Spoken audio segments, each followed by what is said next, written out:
Good morning dear student. Online teaching में आप सभी बच्चों का स्वागत है। बच्चों, आज हम हिंदी व्याकरण में करने वाले हैं अध्याय वाच्य।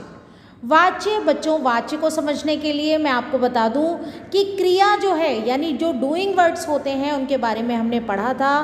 तो क्रिया के उस परिवर्तन रूप को जिसमें हमें यह पता लगे कि वाक्य में किस चीज़ की प्रधानता हो रही है, यानी किस विषय पर ज़्यादा जोर दिया जा रहा है कि वो कर्ता है, वो कर्म है या भाव है। ठीक है, यानी जिनकी प्रधानता का बोध हमें होता है क्रिया के अंतर्गत, उसको हम क्या कहते हैं? उसको हम वाच्य कहते हैं। अब वाच्य जो है वो यहाँ पर आपको कुछ उदाहरण दिए हुए हैं जिसमें कर्ता है, कर्म है, क्रिया है। ठीक है, इन आधारों पर ही हम इसका वर्गीकरण करते हैं। तो सबसे पहले जान लेते हैं कि वाच्य के प्रकार कितने होते हैं। तो बच्चों, वाच्य 3 प्रकार के होते हैं। पहला होता है हमारा कृत्रिवाच्य, दूसरा होता है कर्मवाच्य और तीसरा होता है भाववाच्य। सबसे पहले हम जान लेते हैं कि कृत्रिवाच्य कौन सा होता है।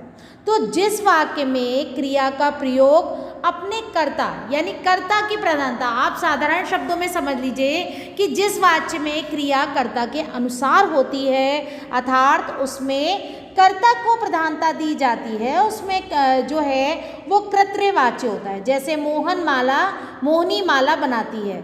ठीक है, यहाँ पर कर्ता पर जोर है और जो क्रिया हो रही है, क्योंकि क्रिया तो होगी है ना वाक्य में, क्योंकि क्रिया के आधार पे ही, क्रिया के परिवर्तन रूप को ही हम वाच्य का नाम दे रहे हैं। ठीक है, तो यहाँ पर मोहनी माला बनाती है, यानी कौन है जो कार्य को कर रहा है? वो मोहनी है और क्रिया जो है वो हमारी बनाती है। ठीक है, यानी किस पर जोर दिया जा रहा है? कर्ता पर जोर दिया जा रहा है।